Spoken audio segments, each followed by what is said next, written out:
right, ladies and gentlemen, thanks for tuning into the Sports Card Therapist, where I give you behind the scenes look at my hobby hustle and sprinkling some self care and wellness on top of that. I'm Rob Gerard, your Sports Card Therapist, and whether if you're listening on iTunes, Spotify, or watching on YouTube, welcome to the podcast.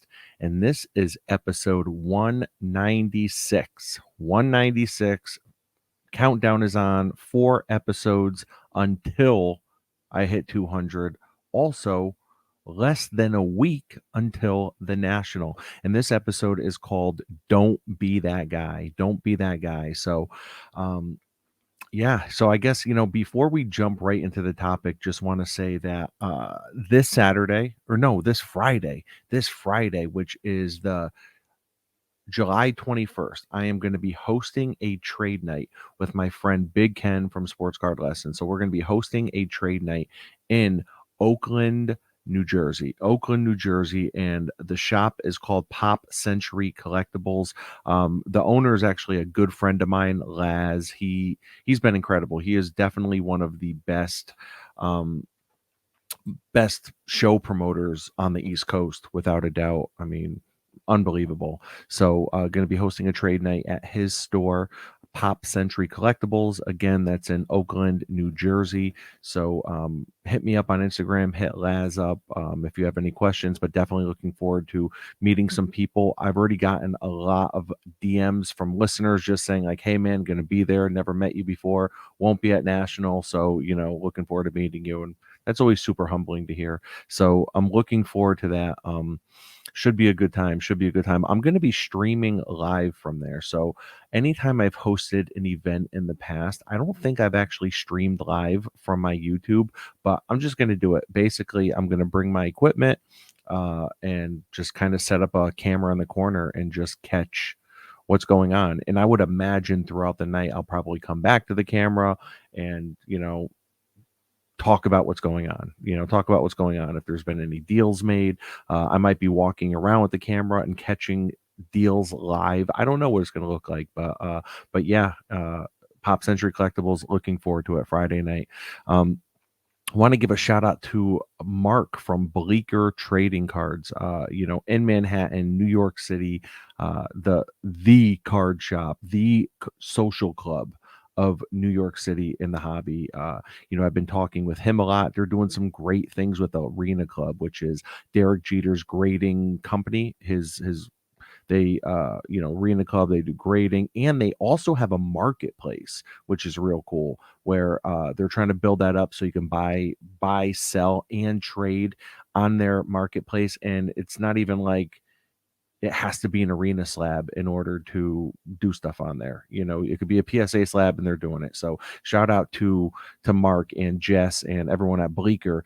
And I'm excited. I'm going to be involved in a couple events that are going to be going down at Bleecker this fall. So I'm looking forward to that. Really good people at Bleecker, and I've been continuing to build with them.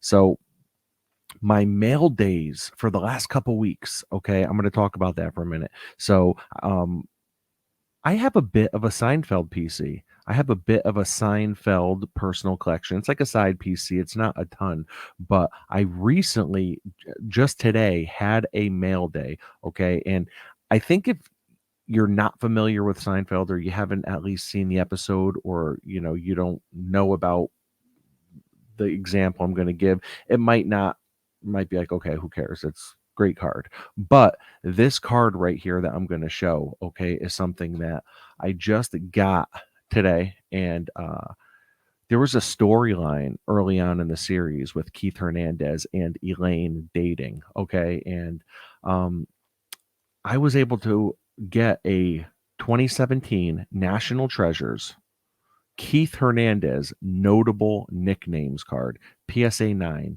notable nicknames autographed and inscribed. It's out of 25.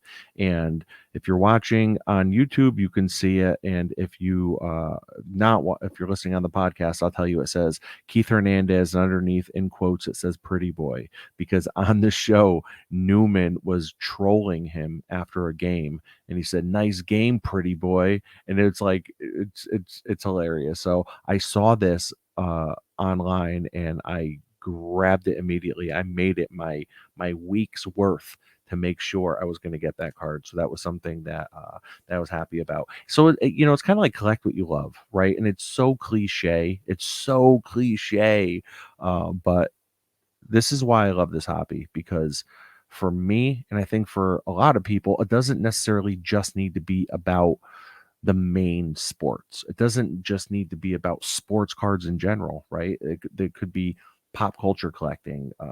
Like me, I have the Seinfeld cards. I have a wide array of things I collect. I have a ton of slabbed Sopranos cards. So you can do whatever you want, collect however you want. If you look behind me on the camera right now, I mean, I have a 1964 Topps JFK card. I have the Walt Disney rookie. I have the Albert Einstein rookie. I have the Winston Churchill rookie. I have the Beethoven rookie from 1901.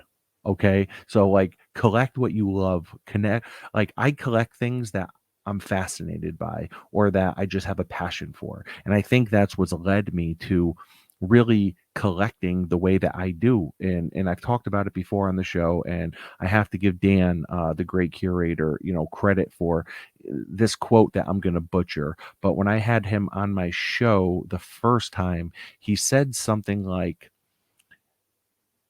it's a personality trait of mine that when I love something, I want to own a physical representation of it.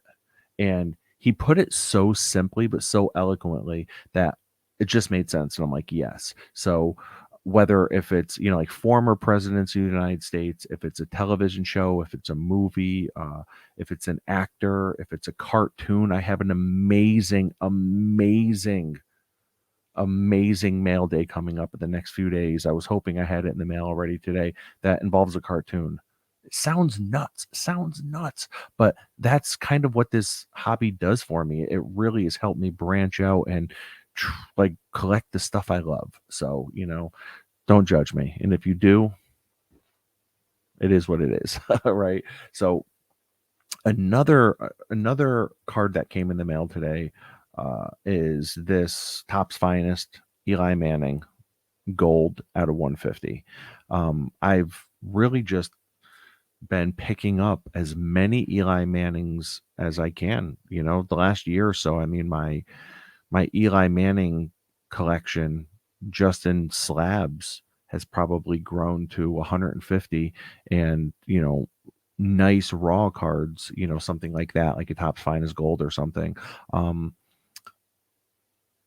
Probably around 75 of them. So, I'm looking at a couple hundred cards, and it's not about the numbers by any means, but for me, like I want to, when I like something, I almost want to hoard it, which is sounds kind of crazy to say. I'm sure a lot of you guys can identify with me, and I'm sure some of you guys can identify, or some of you guys are thinking, well, spread the love. Don't hoard it so no one else can collect it. And that's not my intent. And then probably the other third of you guys are thinking, well, who the hell would collect Eli Manning anyways, right? So that's all good. So this coming Monday, which is the Monday before National, we're dropping a Wolfpack episode. So it's going to be 6 of the 7 Wolfpack members. Dave, DJ Sports Cards 86, is not going to be on. He really doesn't enjoy doing content at all. Uh, so he's not on. But yeah, so there's going to be 6 of us, and I believe it's going to be dropping on everyone's platform as well. So Cousins Collectibles, Sports Card Lessons, and Crosstown Cardboard, and myself. So then I'm probably going to, I don't know if I'm going to release a solo episode after the Wolfpack one. I'm not sure. Usually I do Monday, Thursday, but I'm thinking I'm probably going to record 1 or 2 episodes at the National, and probably not from the floor, but I'm probably thinking, like, I don't know, maybe the hotel room, like, to review the first day or the second day or the third day or something like that. I don't know. I have no idea. So Monday might be my last episode before I arrive at the National. So first of all, if you are not going to the National, then this is your time. This is your time. My buddy from Sports Card Lessons, Big Ken, he always talks about how holidays, if it's a 3-day weekend, Sunday auctions ending Sunday nights is like prime pickings. So think about all the people that are going to be at the National, right? And think about all the people that have been saving their money for the national, and think about all the people that have, once the national is here, they've already spent all their money. Point being, if you are not going to the national, I would imagine that the buyer pool for all of these different auction sites, whether if it's PWCC, anything on eBay, all the consigners on eBay, right? MC Sports Cards, Probstein, DC Sports 87. I mean, Four Sharp Corners. I can go on and on. I would imagine they're going to see a major dip in buyers. That's just what I. That's just what I'm thinking. Right? Could be wrong. Could be wrong. I could have no idea what I'm talking about. But to me, that feels like a real opportunity. Feels like a real opportunity. So,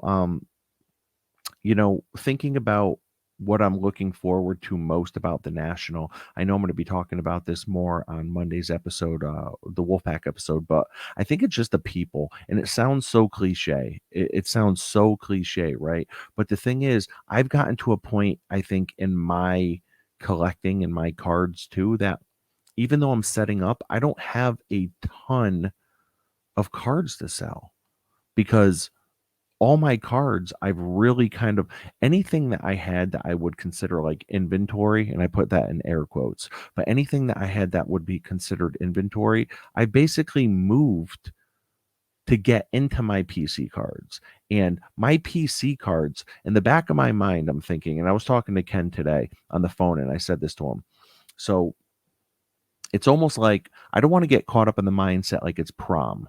And what I mean by that is like when kids go to prom, there's usually like, okay, there's the expectation like if you had sex at prom, then chances are you look at it like it was a great prom. But if you didn't, then you might not hold it in the same regard. Now, I'm not saying that goes for everyone, so if it don't apply, let it fly. So I don't want to get caught up in the mindset like prom, where I'm going to the national, and if I don't make some massive moves, if I don't move some big cards and get in some big cards, then it wasn't a successful national. I don't want to look at it like that. I don't want to come home from the national thinking to myself, like, oh, why did I move those cards? I mean, even though it was a good deal, I would much rather have my old card back.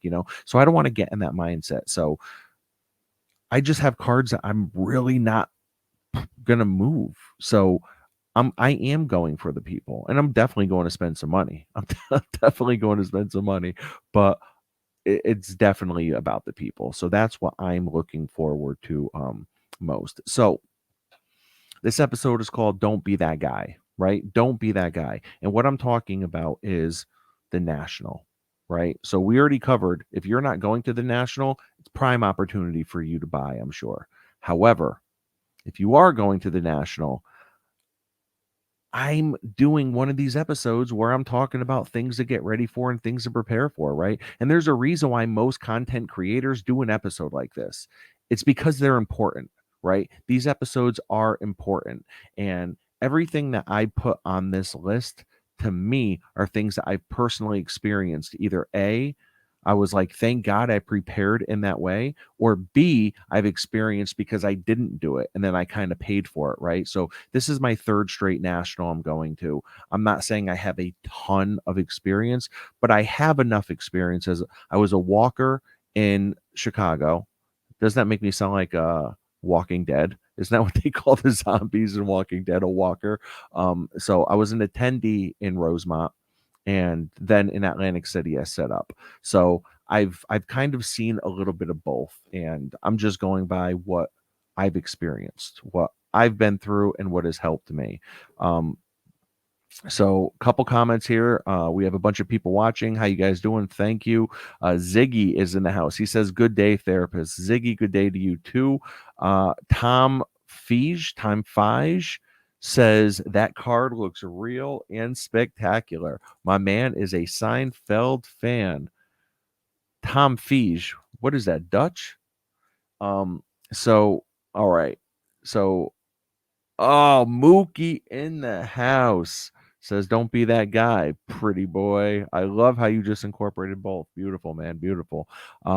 90s B-ball cards. I am that guy. Jake, would you believe I was actually considering DMing Jake today and seeing if he wanted to come on this episode with me, because I know this guy's a veteran.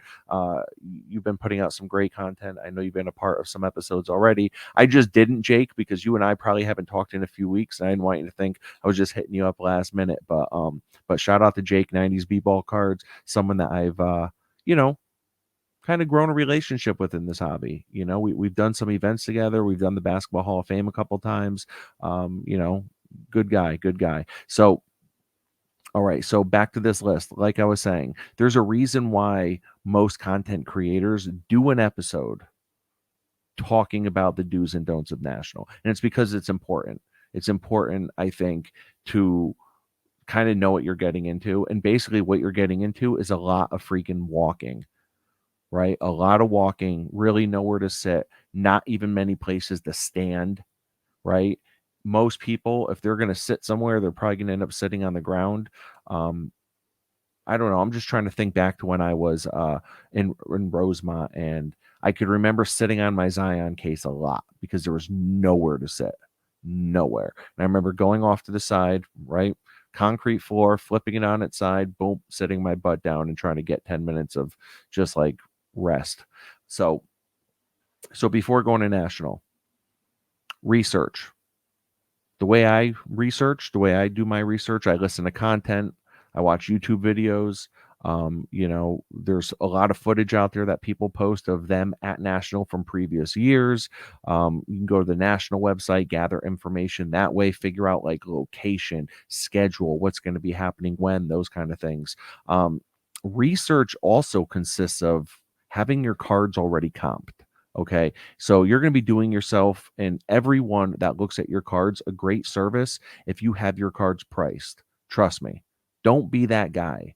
Don't be that guy that someone asks what you're asking on a card and you have to sit there and pull up Card Ladder and every 2 seconds try to refresh it because the Wi-Fi in there sucks, right? Like try to have your cards priced ahead of time. You're going to be doing yourself and anyone you're trying to do a deal with a great service by doing that.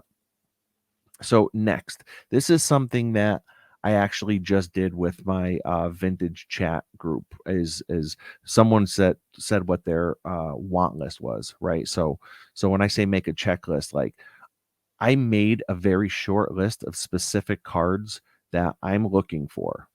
That's it. That's going to help me stay organized during the event. And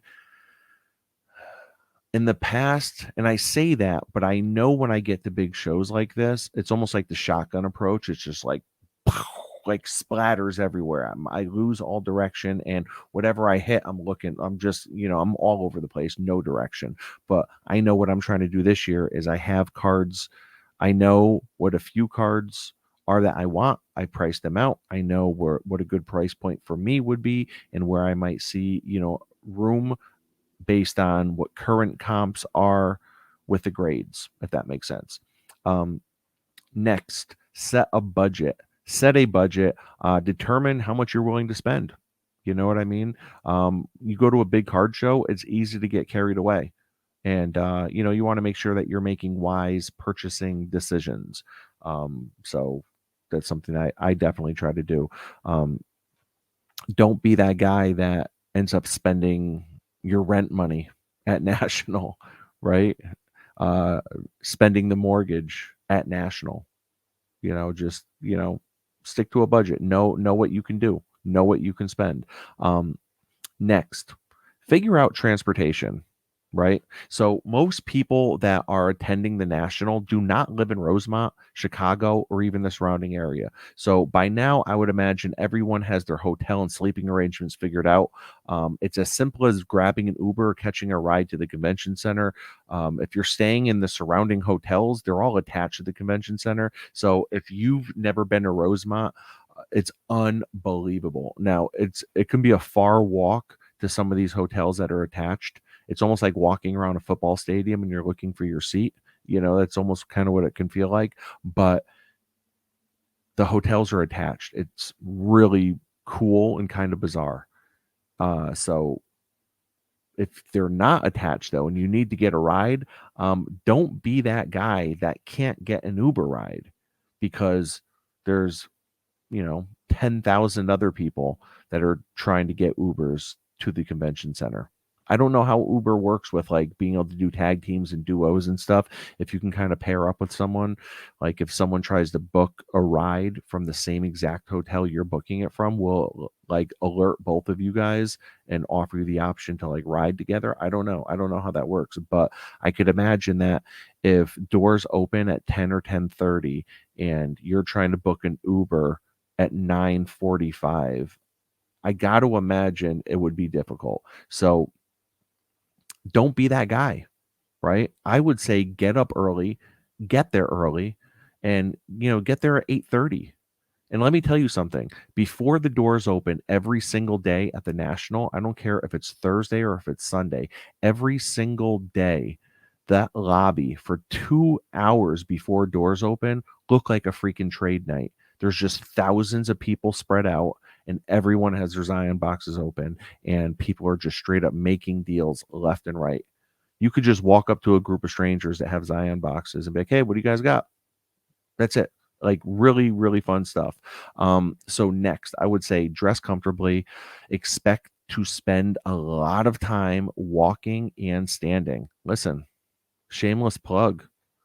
Wear some New Balances. Get yourself some 990s. Get yourself the 990 V5. That's like the volume 5. Okay, that's the 5th edition right there. So get yourself some nice, comfortable New Balance 990s. You guys all know New Balance has been a huge, intricate part of my life for many, many years, right? I would not be a dad without it, right? A dad bod without New Balances on his feet, that's null and void. That's amateur hour. You know what I mean? That's rookie stuff. So you want to get a nice pair of comfortable shoes. Also, if you're planning on bringing a full Zion case, like loaded, and you're planning on walking around all day, two words come to mind. If you've ever seen the Liam Neeson movie Taken, good luck. That's what I would say. Don't be that guy. Don't be that guy that is walking around with a full Zion case for 12 hours, putting in 15,000 steps. I mean, if you can do it, God bless you. Okay. But I think your puppies will be screaming by the end of the night. So next, bring essentials. Carry a backpack with water, snacks, hand sanitizer, whatever the case. I would say if you're, cash, I'm going to say one of the most cliche things in the hobby, other than love what you collect. And I don't know what's another cliche saying. I don't know, but I just had a mind blank. I just had a mind blank. I was going to say cliche saying, and cash is king. Cash is king. So if you're going to bring cash, hit the ATM before you get there. You know what I mean? Be prepared, because chances are you'll be making purchases in the hotel or in the lobby of the convention center. In the hotel lobby, you'll be making purchases. Like if you have cash, have it on you. That's probably what I would recommend.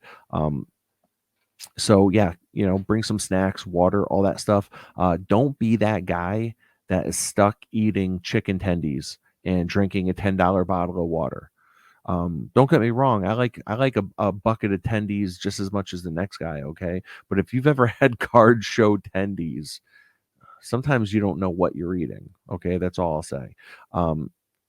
Next, early entry. If you are one of the people that bought a VIP ticket, or you have some sort of early admission pass, good for you. Take full advantage of that. Don't be that guy that gets a late start at the National, because if you try to walk in by 11 a.m., let me tell you, the place is mobbed and you're already an hour behind everyone else. Um, Next one, negotiation skills. All right. Negotiation skills. If you're planning on negotiating, you better know how to negotiate. Okay. Be friendly, be courteous, be respectful. All that stuff can go a long way. Also, know the prices of your cards. And I'm not saying that you need to know the exact comps of your cards, because you could be high on your cards. You could be low. You could be motivated, right? But just know the price you're asking. Know the price you're asking. Don't be that guy that has to research every single card every time someone asks. Next, I would say protect your cards. Protect your cards, protect your investment. If you're walking around with a Zion case or any kind of case that has a lock on it, keep it locked at all times. Always spin the dial on those on your Zion case so that your numbers get all messed up. All right. Definitely keep it locked at all times. If you have a backpack or a shoulder bag, keep it in front of you so that no one can pickpocket you. You know what I mean? Like, even if you have to walk around like you have a child strapped to your chest and you have your backpack that way, I would absolutely recommend doing that, because if you've ever been in New York City or you've ever been in a super crowded city, you know how easy it is to pickpocket people. If you've ever seen the first Teenage Mutant Ninja Turtles movie, I want to say it was 1989. You remember that the beginning, the introduction clip was crime in New York City being on the rise, and April O'Neil was broadcasting it. Did you see how easy they were pickpocketing people? They were snatching TVs right off of fire escapes. You think they can't pickpocket a card from a book bag? Absolutely, man. You got to protect yourself, you know? So, also, let me just say this: don't be that guy. Don't be that guy. Show respect to the dealers and to the vendors by not putting your stuff on their cases, unless you have a Zion case or I don't know, a cardboard box or shoebox, whatever you're bringing your cards in, and he says that he's buying, or if he says he wants to see what you have, then I would say, like, can I put it here? Can I put it on your case? You know, ask, ask. Don't be that guy that is putting your case, like your Zion case, on someone else's dealer case. Okay. Also, don't stand in front of other people's cases and make deals with other attendees. Go to the side. Go to the side. If you want to talk to someone, if you want to talk to someone in attendance about making a deal, you want to try to do something, say, let's go over here. Let's go to the side. You're blocking the aisles if you don't do that. You don't want to be that guy. Don't be that guy blocking the aisles because you're sitting there talking to someone. Also, don't be that guy taking up precious real estate in front of someone's case because you're trying to make a deal. Now, I think that most people do have that common sense and that common courtesy, but we all know about common sense. It's not so common sometimes. So maybe just by me saying that, you know, maybe it'll help. Last one, I just want to say, when it comes to being at national, network and have fun. If you're not a networking kind of guy, if you're more of an introvert, if you don't have many people that you talk to, um, maybe there's a content creator that you watch or that you listen to. Go up to them and say hello. If there's, anyone in general, I think for me, I shouldn't say that in order to capitalize to get the best experience possible that you have to network.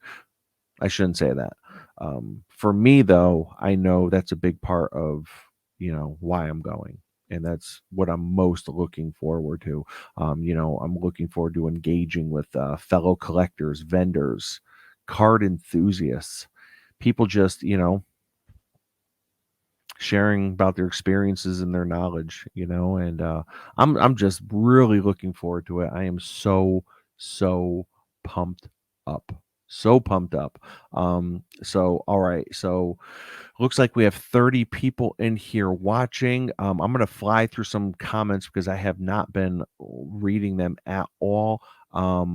A 90s b-ball card says, "Hey, I am that guy. No worries. We'll save it. We'll save it for all the at the national content." 420 Amsterdam, my man. He says, "Hi, Big Rob and all." Uh, let's see. 90 Jake says, "No New Balance. Get the Ultra Boost." Mookie says, "McGruff and the Crime Dog says, don't flash your cash." 420 Amsterdam says, "Are there many Zell deals?" I've definitely been seeing more and more Zell deals. I make some purchases using Zell. I've taken payment using Zell. So yeah, without a doubt. 420 Amsterdam says, "Card show chicken tenders or ground Don Russ soccer cards." So when I said you don't even know what you're reading, he thinks they might be Don Russ cards. Jake says, "Put stickers with prices on your cards." I think that's extremely helpful as well. Mookie says, "Rob, what's the best use of cargo shorts on the floor? What are you packing in the 3 and 4?" Ah, man, Mook.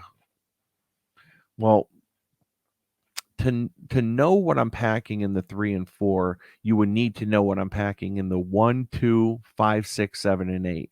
So, but I'll just go with the 1 and 2, right? I think the 1 and 2 has to be cell phone, then car keys. So that's just the way I always roll. It's always cell phone in the right pocket, car keys in the left. Then 3 and 4 is it's going to be cash, it's going to be business cards, it's going to be stickers, it's going to be maybe something I scribbled down and wrote in my on a piece of paper. I'm shoving everything in there. It's basically, my 3 pocket, that's like the junk drawer, like the kitchen junk drawer. I think everyone has a junk drawer in their kitchen, right? You open up the junk drawer and there's pens, there's like push pins that you haven't used in 10 years. There's old magnets, there's bills, there's loose batteries, there's everything. That's basically my 3 pocket, and then my 4 pocket, it's likely going to be that's like the super important stuff. I think in the 4 pocket. The 4 pocket's probably going to be it might be a card. It might be a card.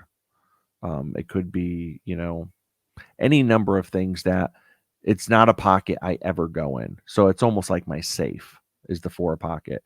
Um, Always keep the 5 hole clean without a doubt. So five the 5 hole is probably just going to have like a nice pack of gum, like a spearmint gum, 5 in the 5 pocket. And if you guys aren't sure what we're talking about the pockets on cargo shorts, just kind of breaking down the compartments and whatnot. So in the 5 hole, definitely a pack of gum. Now the 6 pocket, that could just be that could almost be like overflow for my 3rd pocket. My 3rd pocket, that's like the junk drawer. But the 6 pocket, I can't put anything bigger, thicker, bulky in there. So they have to only be pieces of paper. You know what I mean? So yeah, so I guess that's it. So Victory Investment says 6 days. Absolutely, man. Sean, looking forward to seeing you, man. Looking forward to seeing you. Mookie says slabs in the 4 pocket. Absolutely. Absolutely. Listen, it is what it is. You know, you know, you know the secret sauce now. That's the secret sauce. So I'm also doing. Don't forget trade night. I didn't even talk about trade night. We'll be talking about that on Monday's episode, the Wolfpack for sure. But doing a trade night Friday night at the Crown Plaza Hotel, directly across from the convention center, from 6 to 10. DJ, cash bar. Giveaways. So we're going to be giving away Wolfpack shirts. So Wolfpack shirts to the first 100 people in. Let's see.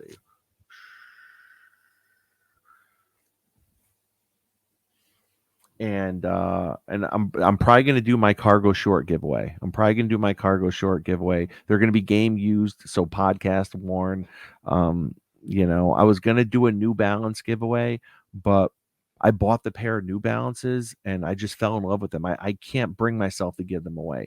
But cargo shorts, on the other hand, I have about 40 pairs of them. So as long as they're game worn, podcast worn, so that's going to be a giveaway for sure. Sean says, Rob, my daughter Evie is with me. Is it Evie or Evie is with me and needs a shout out? So shout out to her. Shout out to the princess for sure. So I guess that's it, guys. That's about it. So like I said, I'm going to be releasing an episode on Monday. And I don't know if I'm going to release one until Thursday or Friday of the National, because I'm probably going to record something there. So I guess that's it, guys. Definitely hit me up on Instagram. Jonas in the house. He says, can I save money by stuffing microwave pizza rolls in my cargo short pockets? Was that Napoleon Dynamite? No, those were Tots. But yes, yes. Mookie says you need to fill the drunk drawer for the giveaway shorts. So I just like fill the 3 pocket with random crap, like literally a day's worth of garbage. So if I'm going to be set up on Friday, so if I just everything that I would normally throw in the garbage, a can, an empty can, wrappers, dirty napkins, everything, just stuff it in the 3 pocket. I like it. I love it. All right. So, yep, that is it, guys. Thank you very much. I appreciate everyone. James Lumen enjoyed National. You deserve it. Thank you, James. And you'll be at the next one, I'm sure, man. So, with that being said, guys, I hope you enjoyed this episode. I kind of rambled a little bit, but it was fun. So, I'll see you soon. All right. Take care of yourselves and your collection. Have a good one.